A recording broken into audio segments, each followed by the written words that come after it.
От стара книга прашинка лети, в небе от спомени тя блести. И от духа на гората роден, с очи като слънце той дойде при мен. Това е чудо, знайко, пазител на духа, с коремче от букви, сърце от светлина.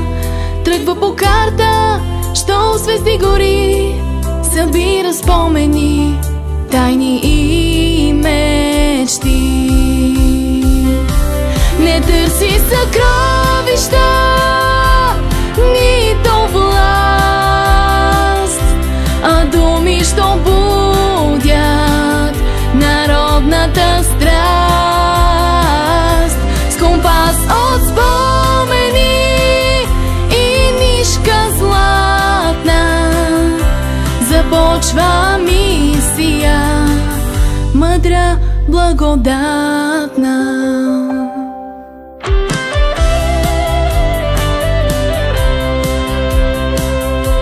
Това е чудо, знайко, вълшебен глас шепти, откри историята, с която родът гори.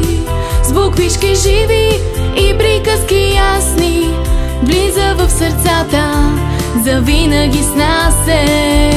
И всяко дете